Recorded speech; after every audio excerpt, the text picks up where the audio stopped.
Welcome back, Fantasy Fiction Fanatics. It's great to see you again, and I hope you're doing well. Today we're going to be talking about another Harry Potter wizard game, and today's game is going to be Wizard's Chess. So let's go ahead and dive right in.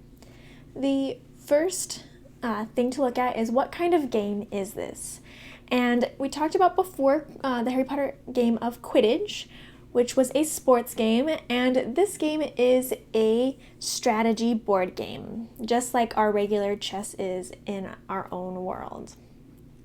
So what does this game represent? Well, first, obviously, it represents strategy and logic, which is the kind of game that it is. You have to be good at logic skills, good at strategy skills, in order to do well at this game, just like any other chess game. However, in the story, we do also have it represent sacrifice, since the events that happen is that Ron ends up sacrificing himself in order to beat the game. So we do have that representation from the story for this game, as well as it also represents bravery, because Ron had to be very, very brave in order to take on playing the game when they are trying to get the Sorcerer's Stone, as well as brave to sacrifice himself, because he knows that he could die based on this type of wizard's chest. And since he is actually riding on that horse and the pieces do get destroyed, he knows that he could very well get hurt and must be very brave in order to sacrifice himself. So it has those three representations in this story. Though, of course, if you think there's anything else that I've missed, I would love to hear what else you think it represents. And then what are the characters that are heavily tied to this game? Well, of course, there is Ron. He is the one that is most heavily tied to this game because he is so good at it, because it is his skills that end up making it so they can beat the live or full-sized version of the game and to get to the Sorcerer's Stone. He's the one that beats Harry at all the times that they play it just for fun.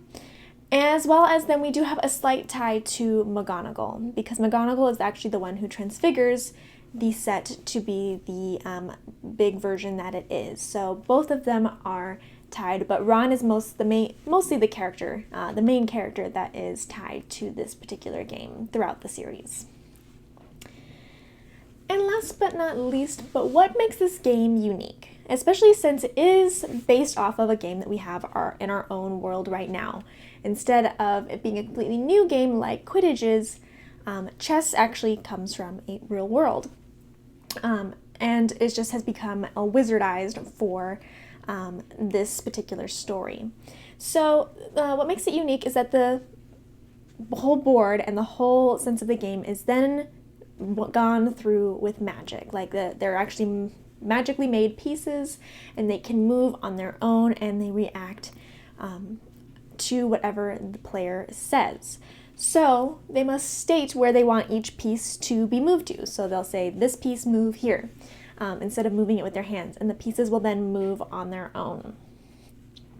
The pieces also destroy each other. So instead of just, replacing your piece with your own piece and taking it and setting it aside, the piece that is being taken will actually be destroyed by the other piece and is then taken off the board in pieces. Of course, then it magically remakes itself, but it is completely destroyed in the process of the game. And it also makes it unique because of these properties. McGonagall was able to use it as a trap for anybody trying to get to the Sorcerer's Stone, and actually made it into a live, full version game, like full-size, people-sized game, in order to have players that can then be pieces themselves. Which, of course, then makes it difficult because since the pieces do get destroyed in order to take them, you must be very, very careful as a live person playing the game because you do not want to get hurt yourself while playing. Though in Ron's case, he was brave enough to risk being hurt in order to win the game for his other two friends. So that is what I had for Wizard's Chest from the Harry Potter world. I would love to hear your thoughts, your feelings, how you like this game, what you think about this game, and how it was used within the story, and any other thoughts that you might have that I either missed or anything else. I would just love to hear your thoughts and opinions.